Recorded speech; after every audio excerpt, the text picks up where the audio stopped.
Hand washing area kag CR na plastar na sa Mohon Terminal. Apang iban nga bayolasyon wala sa gihapon makayo, apisar naglapaw na sa compliance period. Yaring balita ngaton gintutukan. Mausar na ang duwa ka comfort rooms nga naabtan sang news team nga ginakayos ang nagligad nga semana sa Mohon Terminal. May hand washing facilities naman ang CR. Ang duwa ka pasilidad ang pila lang sa 31 ka bayolasyon nga nakita sang Transport Terminal Inspection Board.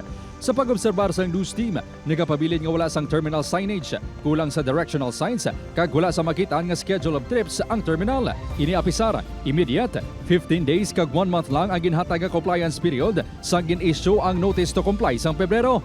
Tuman kalaba nga pila ang maeksperiensyahan diri sa Mohon Terminal sa tion sang rush hours gani hingyo sa mga pasahero dugangan pagid ang ini nga mga pulungkuan kag padasigon nga madugangan na ini agod makapulopohuay man sila samtang sila ang nagahulat nga makasakay.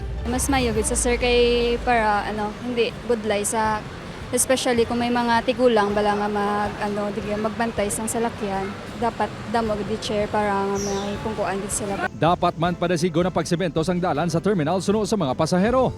May tendency nga mabudlayan gid sila o mabasa kag especially daan ang ibang daan nga mga student is naka-uniform pa kag ang ilang uniform is white, diba? Nagpanindugan ang manager sang terminal nga si Councilor Lyndon Acap nga hindi magulpi ang pagkayo sa mga pasilidad.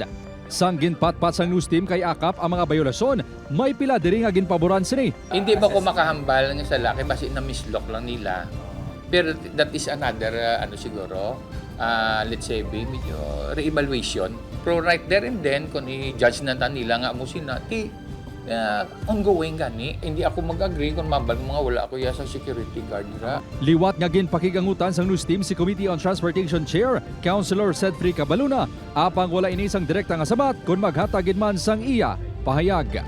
Upod kay Hans Desierto, Kim Salinas, 1 Western Visayas.